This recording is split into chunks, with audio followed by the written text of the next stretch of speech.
Demi Allah saya katakan, rizki tidak akan berkurang. Sifatnya diberikan sesuai dengan pas kebutuhan kita, sesuai dengan maslahat kehidupan kita.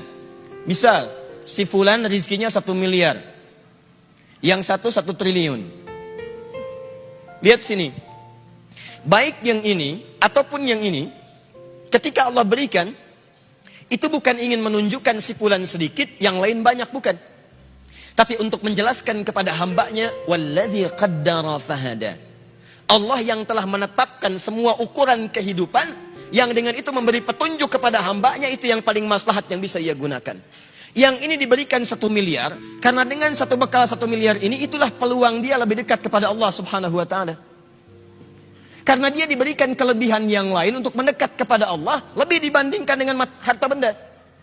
Ada yang diberikan tenaga, memang cuma 1 miliar, sebulan didapatkannya 1 juta, kadang 500 ribu, kadang-kadang meningkat 10 juta, dia merasakan dari sisi yang tidak terduga, tapi tenaganya banyak untuk bangun tahajud, dia bisa mengalahkan nonton bola, dia bisa mengalahkan hal-hal yang lain, dia hindari begadang, dipakai tahajud, orang datang ke masjid saat adzan, ternyata yang adzan dia.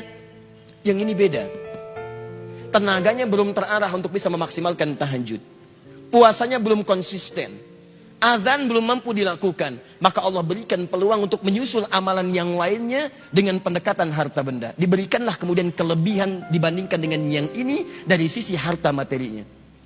Apa motivasinya? Bukan untuk menegaskan status sebagai orang kaya, kalla, bukan itu maksudnya. Kalau cuma kaya, Allah sudah tunjukkan di masa lalu, ada yang lebih kaya, namanya Qarun. Qarun, saking kayanya, sampai sekarang melewati masanya, itu masih diburu peninggalan hartanya. Akhi mau kemana? Samudra Hindia. Ngapain? Cari harta Qarun. Yang dicari, harta Qarun. Dan belum pernah ditemukan ada orang mencari harta selain Qarun. Tidak ditemukan. Tapi Qarun salah jalan. Dia gunakan hartanya hanya untuk sekadar berbangga. Dan diabadikan kisah itu dalam Al-Quran. Bukan untuk menjadi kisah yang kemudian banyak dikenang dan disampaikan atau bahkan didongengkan. Allah ingin memberikan gambaran bahwa sudah pernah terjadi orang kaya sombong. Dan hasilnya mengecewakan. Quran surah ke-28 ayat 76 sampai dengan 77-nya. Inna Qaruna kana min qaumi Musa fabagha alaihim. Qarun itu hidup di zamannya Musa. Maka dia sombong dengan anugerah Allah. Bagha ala itu sombong dengan harta. Kalau togha itu sombong dengan kedudukan.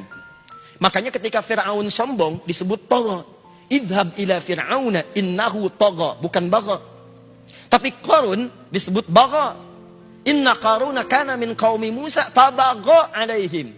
Dalam bahasa Arab, kalau orang disematkan kalimat bagha pada dirinya, itu artinya sombong dalam hal status terkait dengan harta benda, hartawan.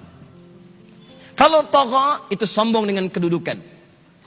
Alhamdulillah. Uniknya, dua-duanya hidup di masa yang sama. Penguasa zalim berpartner dengan pengusaha gelap. Jadi. Dan hikmahnya selalu begitu. Awas, tapi yang paling menarik, dia sombong. Apa yang disombongkan? Wa inna mafatihahu latanu bil usbah. Sungguh kunci-kunci brankasnya saja. Brankas dia punya gudang. Antum sekarang brankas paling segini, brankas dia gudang. Kuncinya saja itu dipikul oleh bodyguardnya, betapa sulit dan beratnya. Jadi kalau dia jalan kemana-mana, yang dibawa itu cuma kunci brankasnya. Di belakang ada bodyguard. Ngangkat. Dan dia tunjukkan pada orang, ini saya nih. Ini kunci brankas saya. Masya Allah. Mau nyuri, nyuri aja. Ini aja ngambil kuncinya berat. Qarun. Jalan seperti itu. Saya tanya pada anda ya. Kalau anda punya brankas satu, kuncinya akan anda publikasikan atau anda sembunyikan? Saya belum pernah temukan ada orang beli brankas satu, kemudian dia kuncinya dipublish. Ceklik, kunci brankas saya. Cari masalah. Cari masalah. Jadi kalau anda belum pernah sekaya Qarun, nggak usah ikutan sombong. Tidak usah ikutan sombong. Anda telat.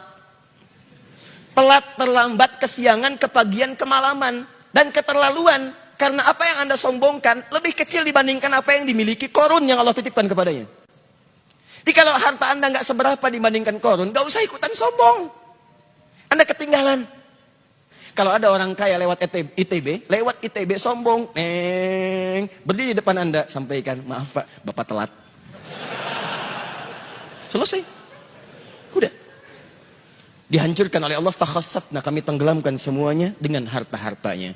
Tapi kemudian turun kaidah, wabtaghi fima atakallahu daral akhirah wa la tansa nasibaka minad dunya. Saya titipkan harta ini terlihat seperti lebih, tapi sesungguhnya kata Allah, harta ini saya titipkan untuk mencari kemuliaan akhirat yang tidak bisa kamu kejar dengan potensi yang lainnya. Jadi Anda pulang ke rumah, coba lihat titipan mana yang Allah titipkan kepada kita secara dominan.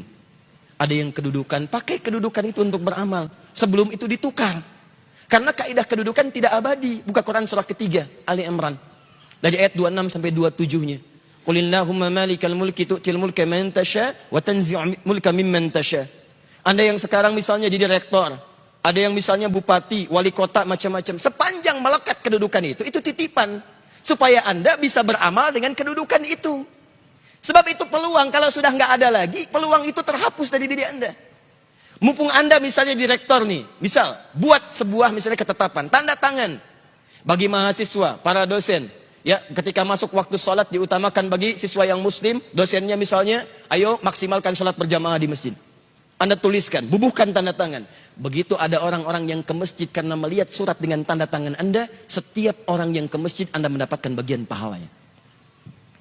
Dan saya katakan kepada Anda, orang ke masjid itu bukan cuma sholat. Datang, dia berdoa.